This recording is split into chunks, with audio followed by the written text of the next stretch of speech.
This series is made in collaboration with NordVPN. If you want to watch movies or series that are not available in your country, please click on the link in the description or go to nordvpn.com/SuperKevinTran to get an exclusive discount and a 30-day trial.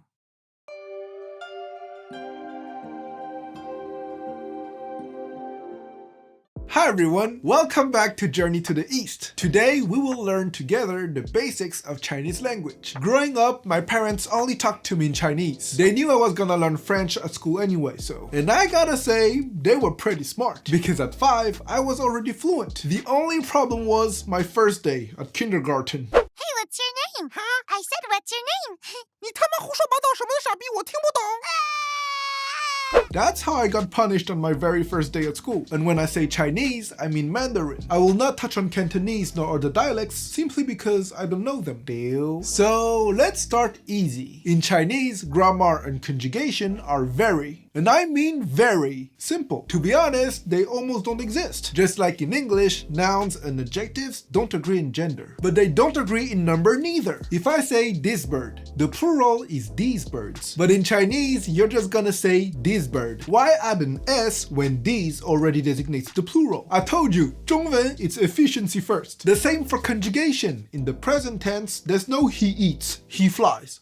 He eat, he fly. Stop with those S. Says, in future tense, I will do it tomorrow becomes I tomorrow do, because tomorrow is already the future. There's no need to add will. And the worst for Chinese people to learn in English is past tense. Fly, flew, flown, tick, took, taken, shit, shit.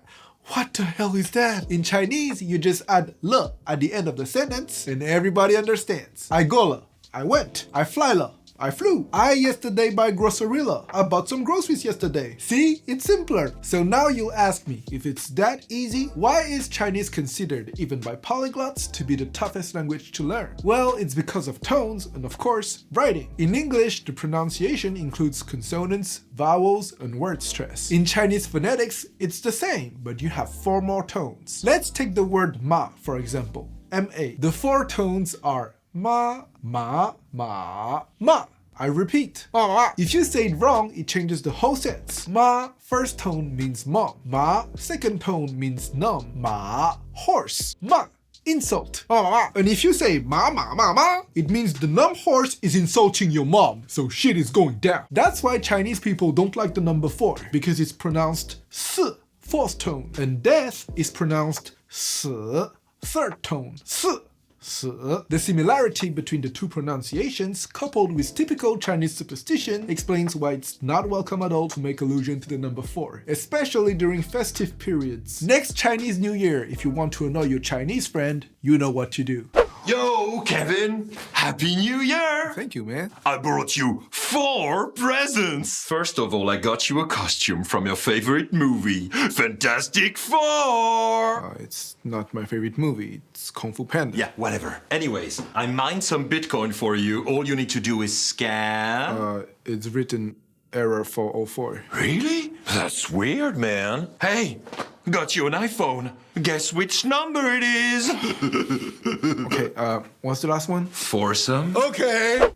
He's a nice friend. Also, a same pronunciation can be written with different words, so there's a lot of puns to make. That's the toughest thing in Chinese. Writing. You won't get away with 26 letters this time, but 80,000 characters. Don't panic. Really useful ones, they are much, much less. Only 4,000. Those words were not invented randomly. There's a logic behind it. For example, the number 1 is written with 1 line, 2 with 2 lines, 3 with 3 lines, 10k with 10k lines. Just kidding. But it doesn't come out of nowhere. The word ma, for example, horse, is directly inspired by the drawing of a horse. And it's the same for the sun. There is an order in which you write those lines. You always write from top to bottom, from left to right, and from inside to outside. For example, 1 is just 1 line, but you must write it from left to right. If you write it from right to left, it's wrong. Now you're gonna ask me what the hell? Who's gonna notice if I made a mistake or not? Well, if you write with a pencil, indeed, no one will notice. But if you write with calligraphic brush and ink, people are gonna see immediately where you applied pressure, so where you started to write. And if you didn't respect the order, your character is wrong. It seems difficult at the beginning, but once you've integrated that, it becomes natural. And in English, for example, you got the British accent, American accent, French accent, and in Chinese, there are accents too, from Shanghai, Shandong, Dongbei. And my accent, I got it from my mom, who's from the capital, Beijing. And people from Beijing have a very funny way to talk. First of all, they love to sigh. And they often do the sound.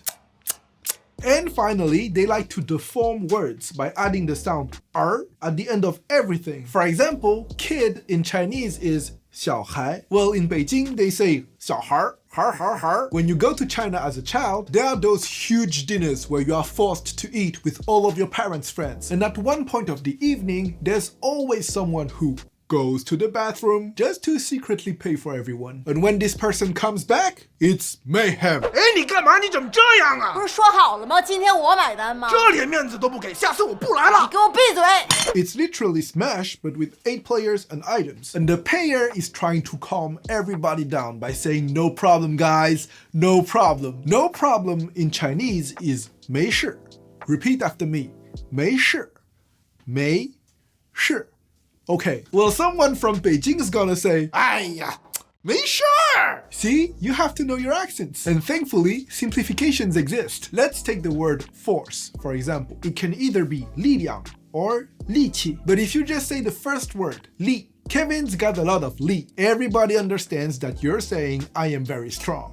Thank you. No need to repeat 力量 nor 力气. Chinese poems use a lot of those simplifications, which make them very deep with often several hidden meanings. And we'll study this in our next video. That's also why Chinese names are short but full of meaning. For example, my Chinese name is Kewei. Ke comes from 科学, which means science, and Wei comes from 伟大, which means famous. So my parents probably wanted me to become a world-renowned scientist.